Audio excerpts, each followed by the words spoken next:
తెలంగాణ మంత్రి కాంగ్రెస్ నేత పొంగులేటి శ్రీనివాసరెడ్డి నివాసంలో ఎన్ఫోర్స్మెంట్ డైరెక్టరేట్ సోదాలు చేపట్టింది. ఆయన నివాసంలో వ్యాపార సంస్థలు, బంధువుల నివాసాల్లో ఏకకాలంలో ఈ రైడ్స్ నిర్వహించింది.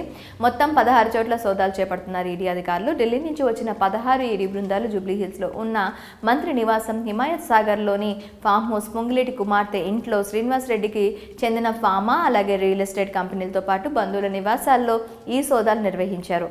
ఖమ్మంలోని ఆయన నివాసంలో కూడా సోదాలు జరుగుతున్నట్టు సమాచారం. సిఆర్పీఎఫ్ పోలీస్ భద్రతల మధ్య రైడ్స్ చేపడుతున్నారు అధికారులు. కాగా ఈ దాడుల వెనుక బీజేపీ కుట్ర ఉందని కాంగ్రెస్ నేతలు తీవ్ర ఆరోపణలు చేస్తున్నారు. రాజకీయ కక్ష సాధింపు చర్యల్లో భాగంగానే కేంద్రంలో అధికారంలో ఉన్న బీజేపీ సంకీర్ణ ప్రభుత్వం ఈ దాడులు నిర్వహిస్తుందని మండిపడుతున్నారు. అధికార పార్టీ ఎమ్మెల్యేలు, నేతలు ఐటీ, సిబిఐ వంటి దర్యాప్తు ఏజెన్సీలను తన రాజకీయ ప్రయోజనాల కోసం బీజేపీ వాడుకుంటుందంటూ ఆరోపిస్తున్నారు.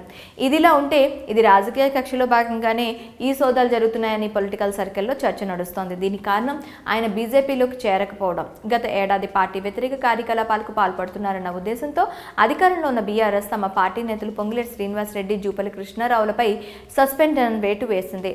దీంతో పార్టీని వీడిన పొంగులేటి ఏ కండువా కప్పుకుంటారన్న సందిగ్ధత నెలకొంది. ఇదే సమయంలో బీజేపీ నేత ఈటెల రాజేందర్ స్వయంగా పొంగులేటి ఇంటికి వెళ్లి పార్టీలోకి ఆహ్వానించారు. అయితే సున్నితంగా తిరస్కరించారు పొంగులేటి. పార్టీ కార్యకర్తలతో చర్చించి నిర్ణయం తీసుకుంటామని చెప్పారు. అనంతరం ఆయన కాంగ్రెస్లో చేరడం, బీజేపీకి వ్యతిరేకంగా వ్యాఖ్యలు చేయడంతో కాంగ్రెస్ అధిష్టానం ఆయనపై గురుగా ఉంది. దీంతో తెలంగాణ అసెంబ్లీ ఎన్నికలకు ముందు కూడా ఆయన ఇంట్లో ఈడీ అధికారులు సోదాలు చేపట్టారు. ఆ ఎన్నికల్లో హస్తం పార్టీ నుండి పోటీ చేసి గెలుపొందింది. అయితే మంత్రివర్గంలో స్థానం సంపాదించారు పొంగులేటి. అప్పుడు బీజేపీలో చేరేందుకు నో చెప్పడంతోనే వరుసగా ఈడీ సోదాలు జరుగుతున్నాయని విమర్శలు వినిపిస్తున్నాయి. అలాగే పొంగులేటి శ్రీనివాసరెడ్డి కుమారుడు చిన్న వయసులోనే పెద్ద వ్యాపారవేత్తగా మారాడు. రాఘవ కన్స్ట్రక్షన్స్ వ్యవహారాల్లో ఆయనే చూస్తున్నాడు. ఆయన పేరిట 1300 కోట్ల రూపాయల ఆస్తులున్నాయి. ఆ క్రమంలో వరుసగా ఈడీ రైడ్స్ జరుగుతున్నాయన్న టాక్ నడుస్తోంది. మొత్తానికి పొంగులేటి నివాసాల్లో ఈడీ వరుస దాడులు రాజకీయ వర్గాల్లో తీవ్ర చర్చకు దారితీసింది. పొంగులేటి నివాసంలో ఈడీ సోదాలపై మీ అభిప్రాయాలేంటో కామెంట్స్లో మాకు తెలపండి.